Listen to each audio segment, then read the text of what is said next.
when you're in this country, you are not alone. So she almost lost her life. You know, we all here on this planet to help each other. So I almost drowned. Yeah. This is my angel. Of course. Tell them what's your name. Tell them what your name is. Marcelo Cantú de Mérida. Y tú. Mi hermano. Ay, Mauricio Cantú de Monterrey. Ooh. So I almost drowned, and they were over here sitting now, and I was like, listen, hey, ayuda me, help me. And this guy here saved my life. Yeah, I was just like seeing her waving in the beach, and I was like, are she scared? Like, is she Oh, scared? no, ayuda And I was just me. playing over there, and she was like, yeah, I'm stuck, guys. And I was like, oh, let's get out of here. Yes.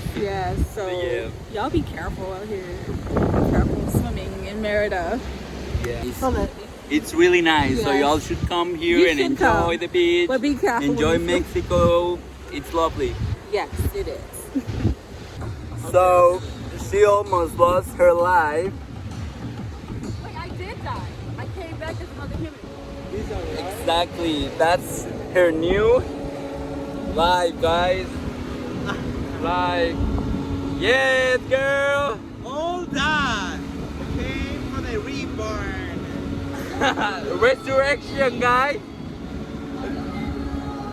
Drown yourself and you will get this fresh. So there's that little, I was right there.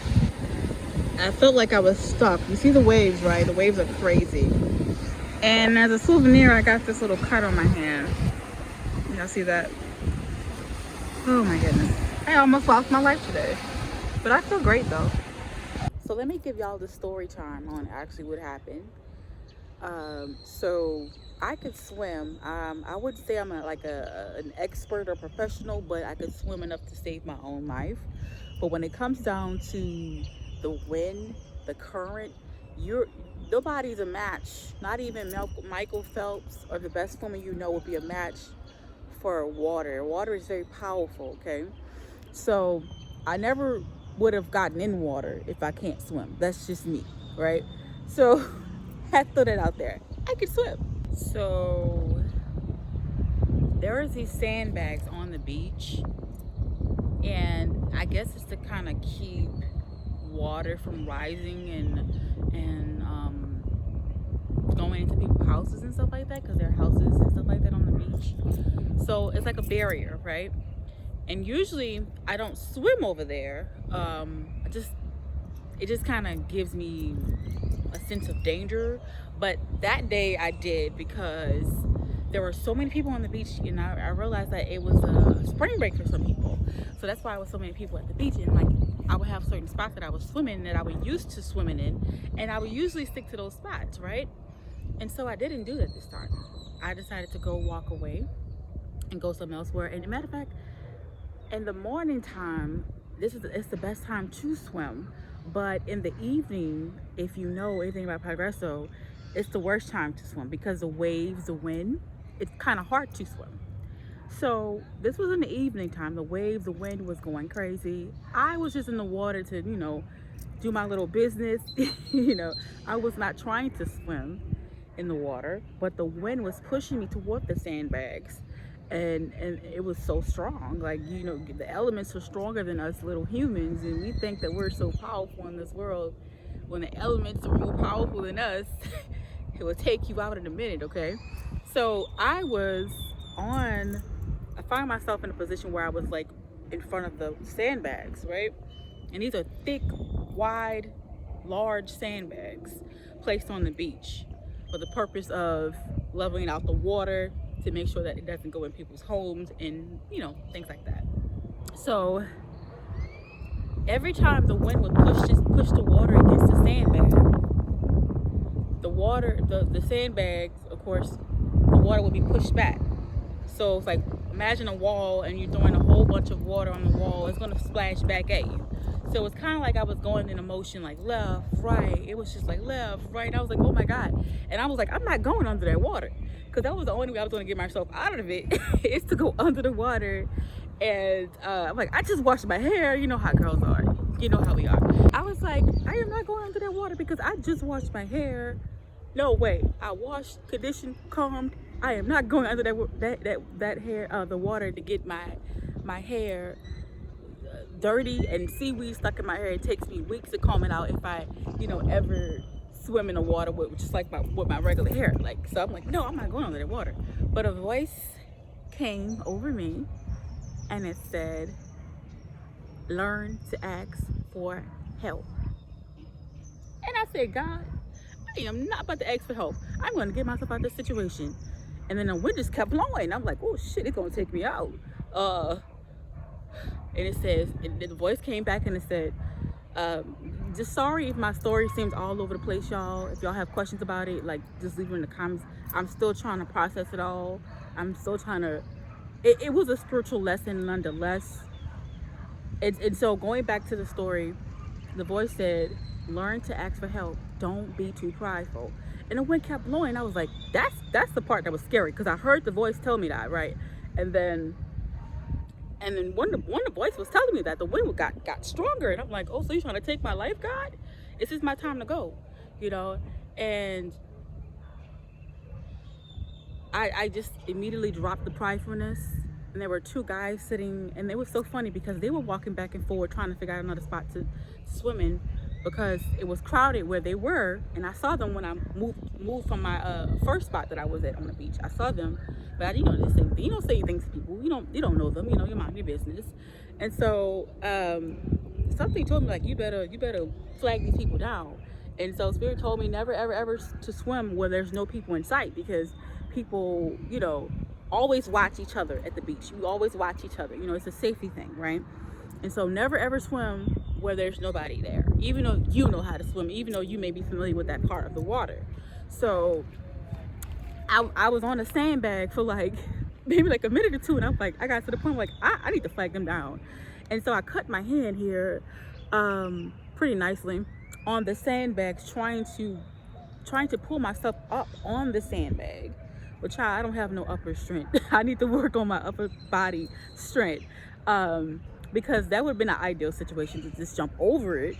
And like I said, the last result would have been just go ahead and go under and swim under the water instead of on top of it. But me, I was like, no, my hair, And so I just was like, I waved them down, and they thought I was waving at them at first, but I wasn't. I was like, help me, ayuda me, and then the guy came over, and he was just so intelligent.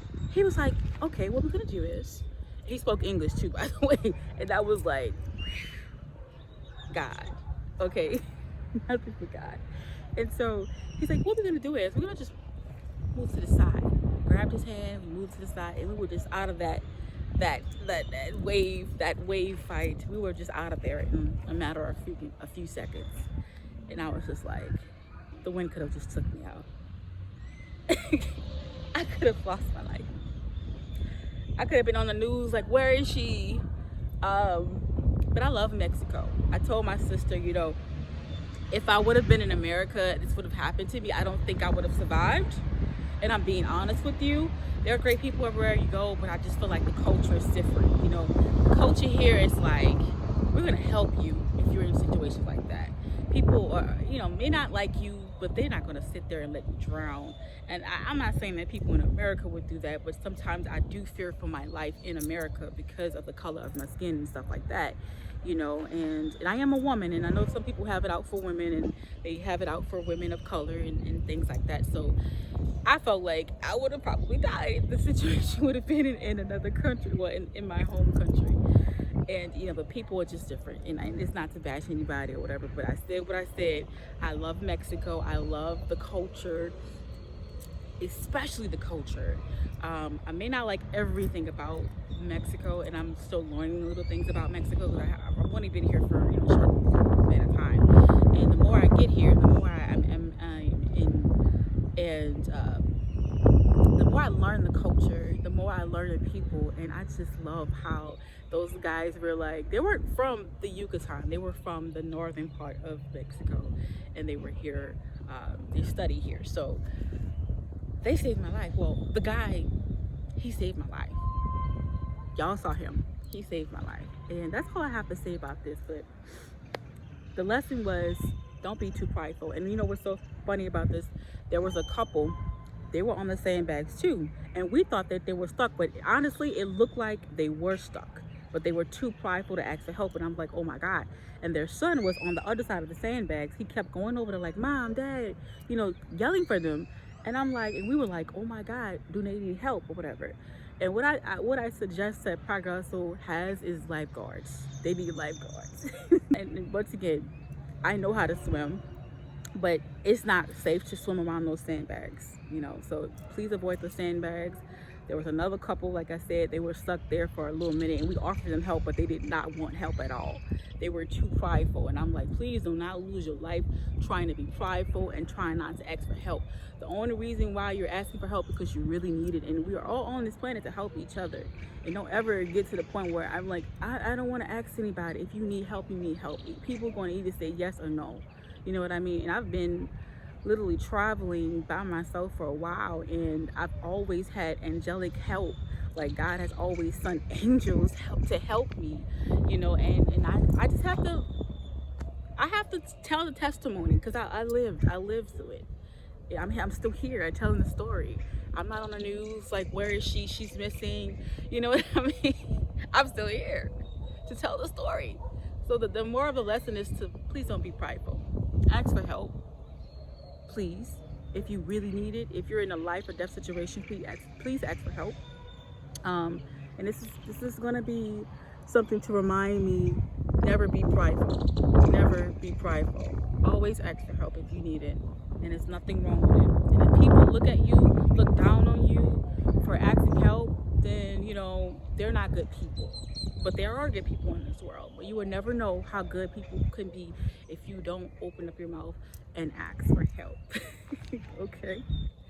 And I have this thing where I just never want to ask people for help, because I always felt like people thought that I maybe was a burden to them, or, you know, just something that I experienced in my childhood, you know, and just something I took from my childhood that I just carried as an adult. Like, I'm not asking anybody for anything because I know how people act, you know, and things like that, you know. So it's like, I have to break out of there, because when you're in this country, you are not alone. You may be alone, but you're not alone. You know what I'm saying?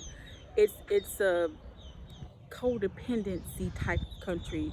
America, North America, USA has a culture of like independent, be on your own. And I feel like the culture is more catered to people that are single and that are, you know, one parent household and things like that. And so here that doesn't work.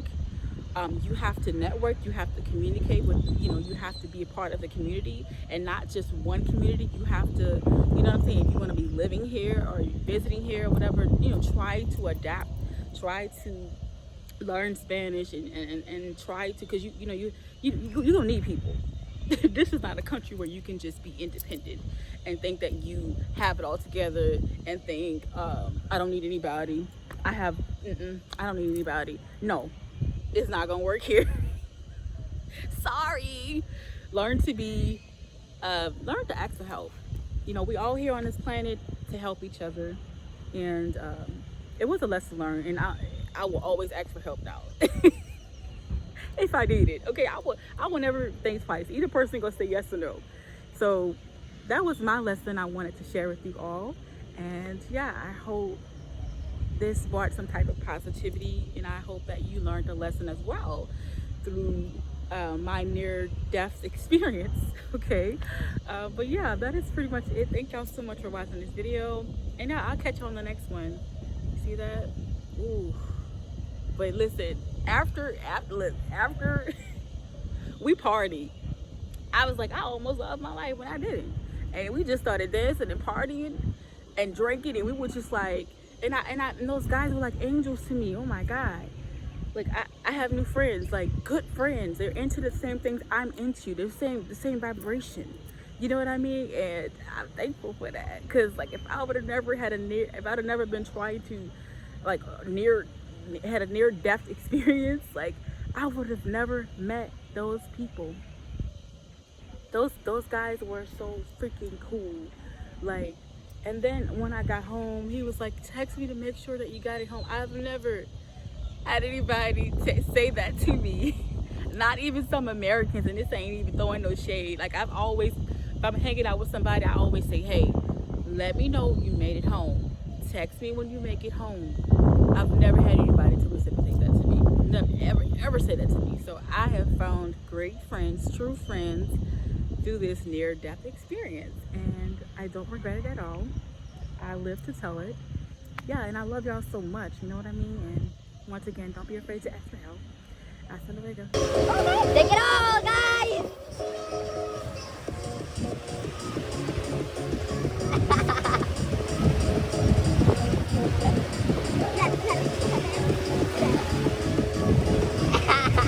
Love it!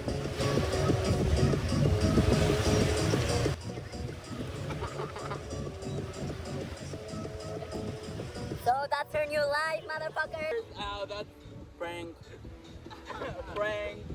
Love. Find somebody else, there. There's anybody else out there? Dude, I almost lost my life today. ¿Ayudan a abrirla? Ahí guardé un verbo.